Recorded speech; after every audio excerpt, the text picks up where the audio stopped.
नमस्कार दोस्तों, आज हम आपको ले चलेंगे जापान के एक खूबसूरत द्वीप अमामी ओशिमा की यात्रा पर। यह द्वीप अपनी अनोखी जैव विविधता और हरे भरे जंगलों के लिए जाना जाता है, लेकिन इस खूबसूरती के पीछे छिपी है एक ऐसी कहानी जो इंसान की प्रकृति में दखलंदाजी के अनपेक्षित और विनाशकारी परिणामों को दर्शाती है।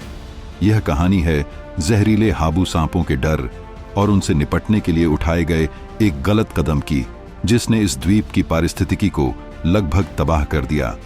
अमामी ओशिमा द्वीप लंबे समय से जहरीले हाबू सांप के आतंक से ग्रस्त था।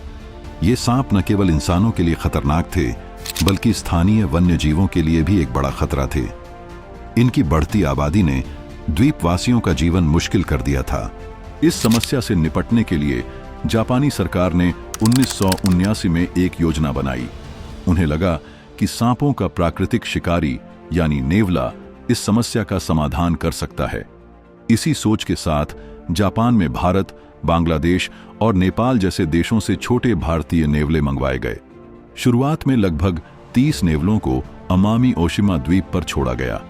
उम्मीद यह थी कि ये नेवले हाबू सांपों का शिकार करके उनकी आबादी को नियंत्रित करेंगे और द्वीप को सुरक्षित बनाएंगे।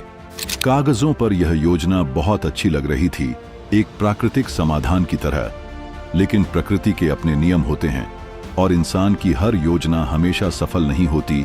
यहीं पर योजना में एक बड़ी चूक सामने आई। हाबू सांप मुख्य रूप से रात में सक्रिय होते हैं, जबकि नेवले दिन के शिकारी हैं। इसका नतीजा यह हुआ कि नेवलों और सांपों का आमना सामना बहुत कम होता था। नेवलों को अपना पेट भरने के लिए शिकार तो करना ही था, और जब उन्हें हाबू सांप आसानी से नहीं मिले तो उन्होंने द्वीप के अन्य स्थानीय और दुर्लभ जीवों को अपना निशाना बनाना शुरू कर दिया। नेवलों के इस अनियंत्रित शिकार का सबसे बुरा असर पड़ा अमामी ओशिमा के मूल और स्थानिक वन्य जीवों पर। इनमें अमामी खरगोश जैसे दुर्लभ स्तनधारी, जमीन पर घोंसले बनाने वाले पक्षी, सरीसृप और उभयचर शामिल थे।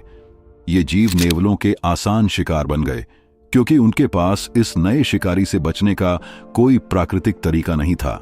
देखते ही देखते इन दुर्लभ जीवों की आबादी तेजी से घटने लगी और द्वीप का नाजुक पारिस्थितिक संतुलन बिगड़ने लगा। जिस समस्या के समाधान के लिए नेवले लाए गए थे, वह समस्या कई गुना बढ़ गई। सांपों के अत्याचार के साथ नेवलों का नया उपद्रव जुड़ गया। 1980 के दशक में छोड़े गए 30 नेवले 25 साल बाद बढ़कर 50,000 हो गई। स्थिति बद से बदतर होती गई। तब जाकर अधिकारियों को अपनी गलती का एहसास हुआ।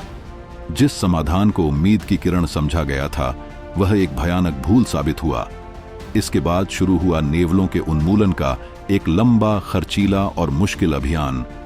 वैज्ञानिकों और पर्यावरण कार्यकर्ताओं ने दशकों तक इन आक्रामक नेवलों को द्वीप से हटाने के लिए अथक प्रयास किए हैं। हालांकि हाल के वर्षों में कुछ सफलता मिली है, लेकिन इस गलती ने अमामी ओशिमा की जैव विविधता को जो नुकसान पहुंचाया है, उसकी भरपाई शायद कभी पूरी तरह न हो पाए। अमामी ओशिमा की यह कहानी हमें एक महत्वपूर्ण सबक सिखाती है। प्रकृति का अपना संतुलन होता है और किसी बाहरी प्रजाति को किसी नए वातावरण में लाने के परिणाम अप्रत्याशित और विनाशकारी हो सकते हैं। किसी भी पारिस्थितिकी तंत्र में हस्तक्षेप करने से पहले गहन शोध और संभावित परिणामों का सावधानीपूर्वक मूल्यांकन अत्यंत आवश्यक है। उम्मीद है कि भविष्य में ऐसी गलतियों से बचा जाएगा और हम अपनी पृथ्वी की अनमोल जैव विविधता का सम्मान करना सीखेंगे। दोस्तों, आपको यह जानकारी कैसी लगी? हमें कमेंट्स में जरूर बताएं। अगर आप ऐसे ही ज्ञानवर्धक वीडियो देखना चाहते हैं तो हमारे चैनल को सब्सक्राइब करना न भूलें। धन्यवाद।